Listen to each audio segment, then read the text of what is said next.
रात्रीचा उरलेला भात आहे, त्याची मी आता खीर करणार आहे.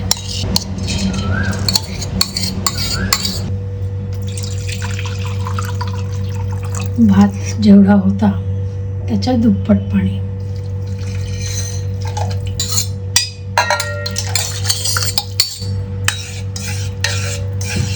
भातात थोडंसं मीठ टाकलेलंच होतं, त्यामुळे आता वरनं थोडंसं मीठ टाकायची गरज नाही. आता यामध्येच आपण भाताच्या निम्म ओलं खोबरं, नारळ खवलेलं ते घालू.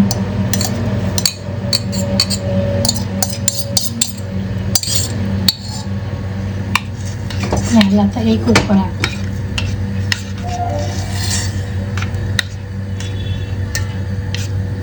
पाणी गरमच टाकलं होतं, त्यामुळे लवकरच पाण्याला उकळ आला आहे. आता आपण त्यात अर्धा कप दूध टाकू. दूध टाकून परत त्याला एक उकळ आणायचं आहे. मग गॅस बंद करून आपल्याला ते थोडंसं थंड करायचं. आता मी हँड मिक्सर त्यात फिरवणार.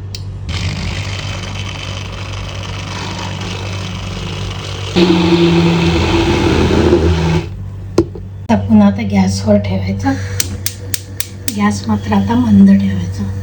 आपल्याला आपल्या आवडीनुसार त्यात साखर टाकायची आहे. गूळ टाकायचं असेल तर गूळ पण टाकता येईल. तर मी आता त्याच्यात साखर टाकणार आहे.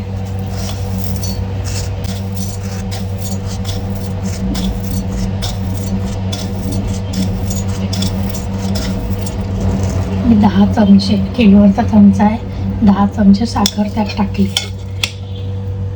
मीडियम गोड होईल त्याच्याने. आता हे उकळू द्यायचं. खीर आपली चांगली उकळली आहे. त्यात आपण चिमूटभर वेलची पूड टाकू. आपल्याला हवे तर ह्याच्यात ड्रायफ्रुट्स पण टाकता येते. मी आज साधीच केली. रवाळ अशी खीर तयार झाली. खीर गार होऊ दे, मग फ्रीजमध्ये ठेवून आपण थंड झाल्यावर सर्व करू. गॅस बंद करते. आपली खीर आहे तयार.